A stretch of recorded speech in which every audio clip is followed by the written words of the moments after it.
Encyclical letter Laudato Si of Pope Francis, chapter 6, following 5, Civic and Political Love, number 228. Care for nature is part of a lifestyle which includes the capacity for living together and communion. Jesus reminded us that we have God as our common Father and that this makes us brothers and sisters. Fraternal love can only be gratuitous. It can never be a means of repaying others for what they have done or will do for us.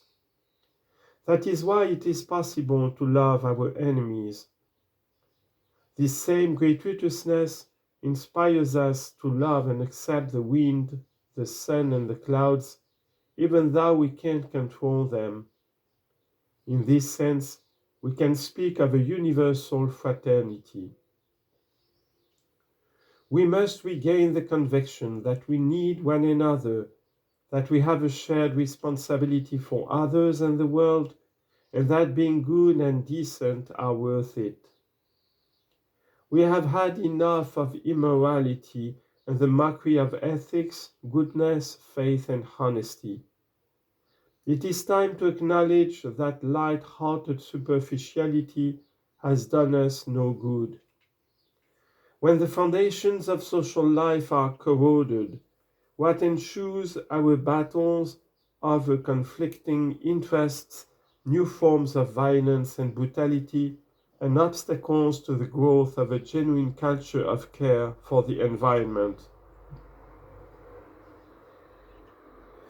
Saint Therese of Lisieux invites us to practice the little way of love.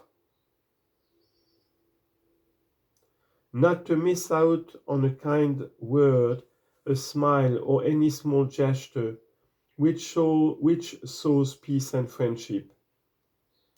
An integral ecology is also made up of simple daily gestures which break with the logic of violence, exploitation, and selfishness.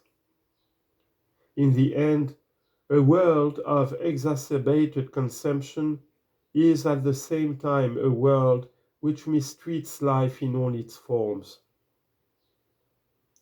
Love, overflowing with small gestures of mutual care, is also civic and political, and it makes itself felt in every action that seeks to build a better world.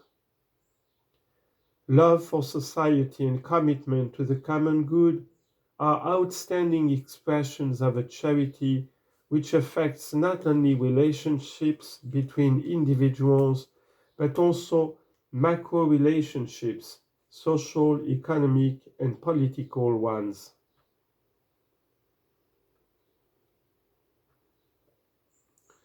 That is why the Church set before the world the ideal of a civilization of love. Social love is the key to authentic development. In order to make society more human, more worthy of the human person, love in social life, political, economic, and cultural, must be given renewed value, becoming the constant and highest norm for all activity. In this framework, along with the importance of little everyday gestures, social love moves us to devise larger strategies to halt environmental degradation and to encourage a culture of care which permeates all of society.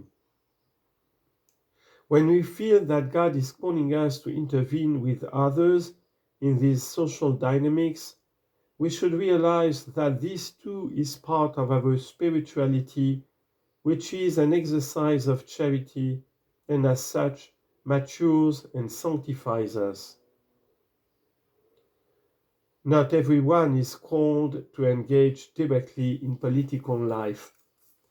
Society is also enriched by a countless array of organizations which work to promote the common good and to defend the environment, whether natural or urban.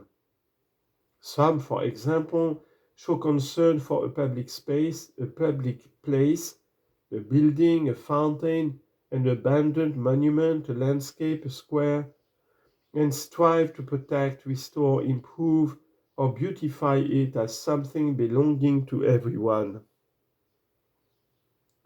Around these community actions, relationships develop or are recovered, and a new social fabric emerges.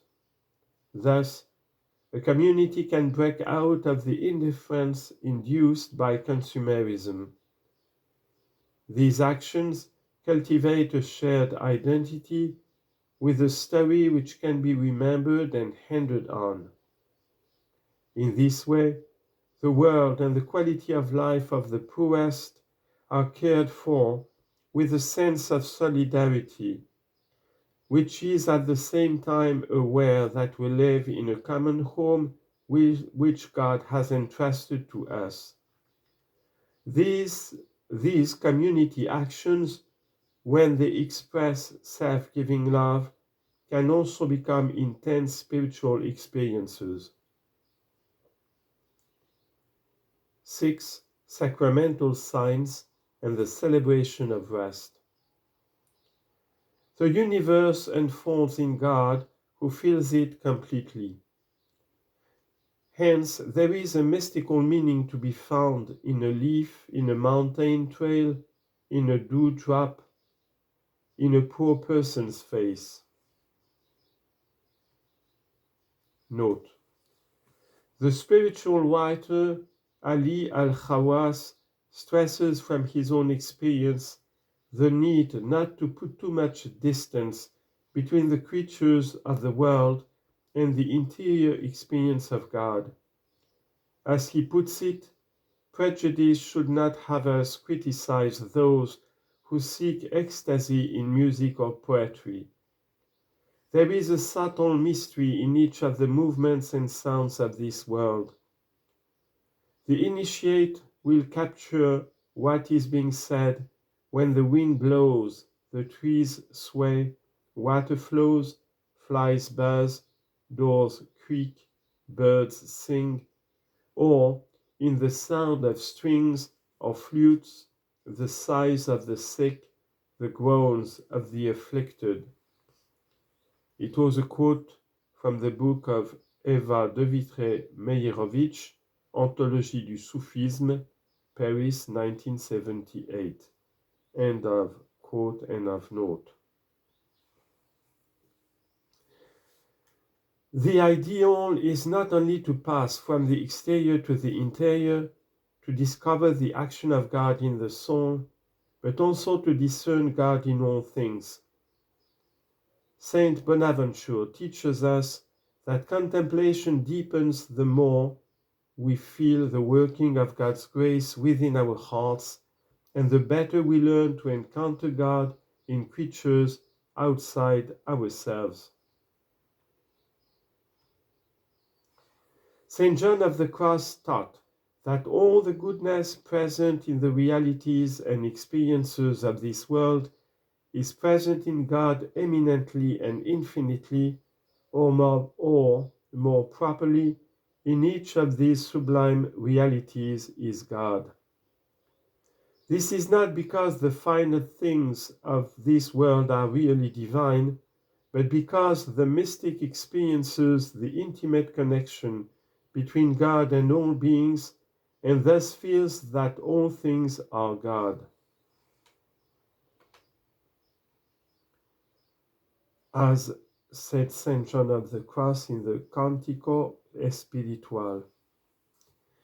Standing awe-struck before a mountain, he can separate this experience from God and perceives that the interior awe being lived has to be entrusted to the Lord. Mountains have heights, and they are plentiful, vast, beautiful, graceful, bright, and fragrant. These mountains are what my beloved is to me. Lonely valleys are quiet, pleasant, cool, shady, and flowing with fresh water.